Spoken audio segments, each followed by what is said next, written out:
This evening, as I circulated amongst old friends, old colleagues, old bosses, I could only think of that famous quotation from Louise Bennett, "My glad bag boss." What does that mean? My cup runneth over.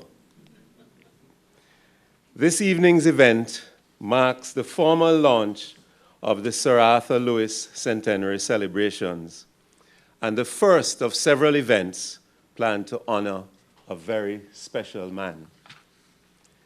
As I look around this room, I see some very familiar faces.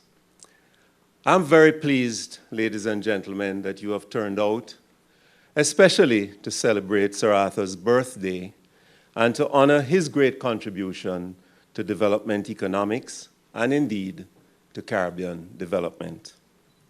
At CDB, we feel compelled to mark Sir Arthur's 100th birthday in a big way.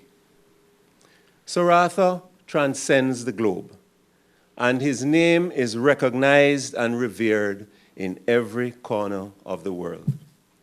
We at the CDB and the wider Caribbean will forever embrace this great St. Lucian. I was sharing with his great nieces earlier the story that as a sophomore at university in the United States, I was taking a small seminar with about 15 students, and the professor handed out some reading material, and he said to me, he says, "Warren, you will especially enjoy this reading matter." It had something to do with unlimited supplies of labor. And he said, "This economist is a famous Jamaican." Well, of course, you know, my glad bag almost bust again. Many years later, I discovered that Sir Arthur was indeed a St. Lucian, but I was no less proud of him.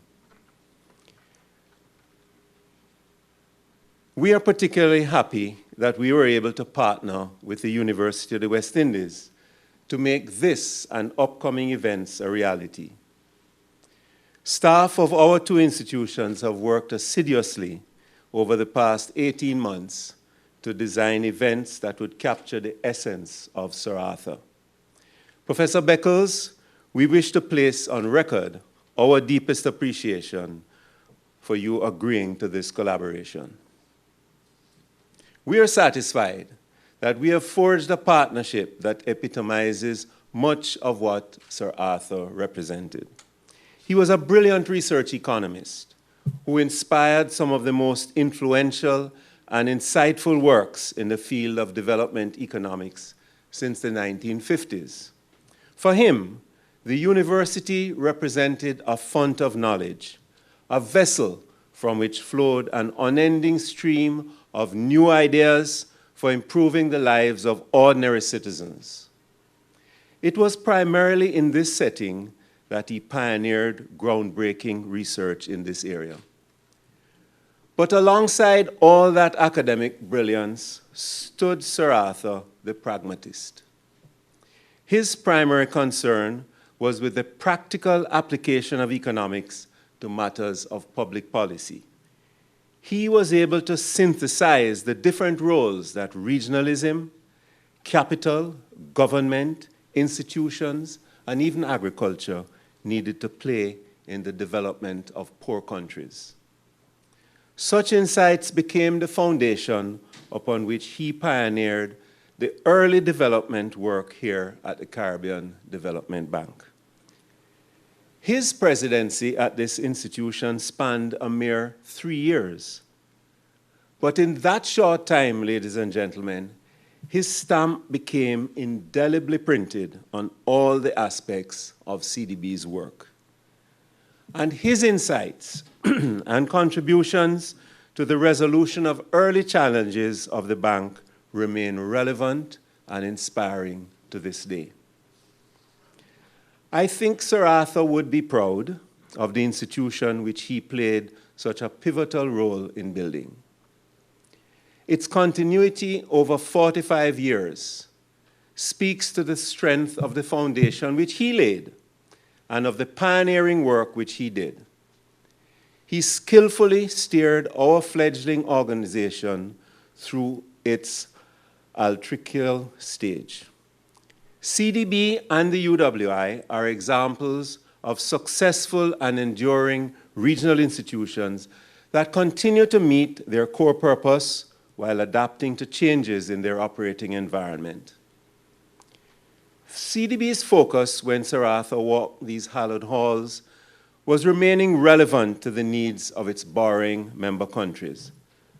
That, ladies and gentlemen, remains our mission today, even as our countries navigate the complex world of integrated financial markets, globalized trade, and the challenges of creating a viable, competitive space for small, vulnerable economies. As we celebrate the 100th anniversary of Sir Arthur's birth, we also mark CDB's 45th anniversary and the 35th birthday of CDB's Basic Needs Trust Fund. BNTF, as we like to call it, our flagship poverty reduction program, has multiplied from its modest first allocation of $7 million in 1979 to total funding of almost $300 million over 8 cycles.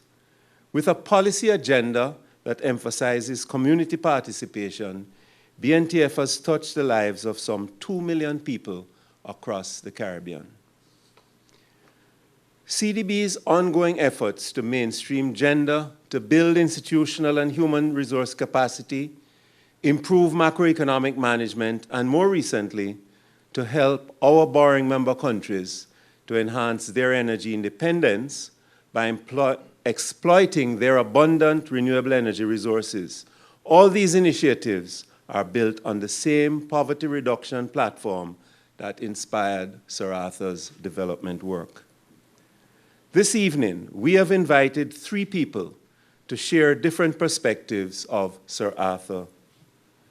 Sir Neville Nichols, my former boss and former president of the Caribbean Development Bank, worked alongside Sir Arthur in that formative period to create the building blocks for the Caribbean Development Bank.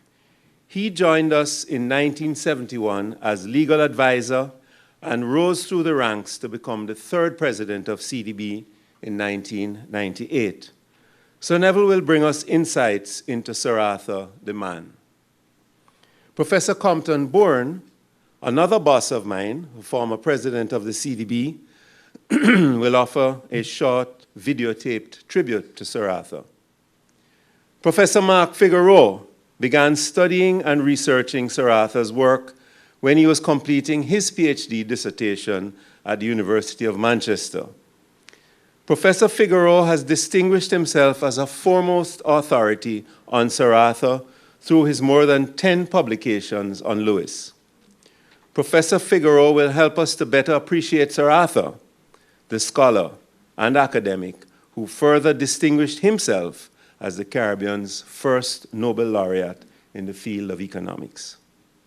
I look forward to hearing these different perspectives and at the end of the discourse to having a better understanding of Sir Arthur Lewis. In conclusion, ladies and gentlemen, let me say that CDB today may look very different from the one that began operations in 1970 when Sir Arthur threw open the doors for business. However, the bank remains steadfast in its purpose of transforming the lives of our people through the social and economic development of this region. Each day when I exit the elevator at the top floor of Building A and begin the short walk to my office, I pass by the photographs of 4 former presidents of CDB, Sir Arthur, William Dimas, our Sir Neville, and Professor Bourne.